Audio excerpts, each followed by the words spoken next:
ஆனா சமூக நீதி அப்படிங்கிறதுக்கு ராமதாஸ் அவர்கள் பாடுபட்டவர், அது மறுக்க முடியாதுல்ல. இடஒதுக்கீடு விவகாரத்திலையும் அவர் பாடுபட்டார். அப்ப எந்த இடத்துல இது அப்படியே டைலூட் ஆகி போணுச்சு? அன்புமணி அவர்களோட வருகைக்கு பின்னாடி இது மறுபடியும் ஒரு சுருங்கி இருக்கா? நிச்சயமாங்க. அதாவது பல இடங்கள் நாங்க என்ன பார்க்கிறோம், பல கட்சிகள்ல இருக்கின்ற விஷயம் தான். அதாவது பிள்ளைகளுக்கு தன்னுடைய தகப்பனார் போல இருக்கின்ற அந்த ஆற்றல் கிடையாது, அந்த ஒரு ஆளுமை கிடையாது, அந்த நடத்தக்கூடிய ஒரு கட்சியை நடத்தக்கூடிய அந்த ஒரு ஹார்ட் ஒர்க் கூட பண்ண மாட்டேங்கிறாங்க.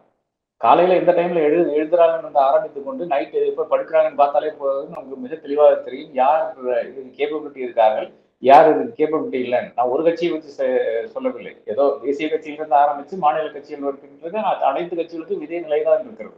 அப்போ அந்த ஒரு அசஸ்மெண்ட் அந்த நீங்க வந்து இந்த புள்ளை நான் என் பையன் என் புள்ள அதனால வந்து இவர்களுக்கு கொடுக்க வேண்டும் என்ற அந்த உணர்வை தாண்டி கட்சி ஒன்று இருக்கிறது. இந்த கட்சிக்கு வந்து எத்தனையோ நபர்கள் வந்து தன்னுடைய உயிரை மாய்த்திருக்கிறார்கள், எத்தனையோ பேர் சிறை சென்றிருக்கிறார்கள், எத்தனையோ பேர் தியாகம் செய்திருக்கிறார்கள் என்ற ஒரு உணர்வின் அடிப்படையில் நீங்க பாத்தீங்கன்னா தாராளமாக நான் உங்களுக்கு தெரியும் எங்க போய் கொண்டிருக்கிறது கட்சியும் தெரியும். அது கடைசியாக இன்னைக்கு வந்து ராமதாஸுக்கு தெரிஞ்சிருக்கு என்றுதான் நான் கருதுகிறேன். அதனுடைய விளைவாகத்தான் இந்த மாதிரி ஒரு முடிவு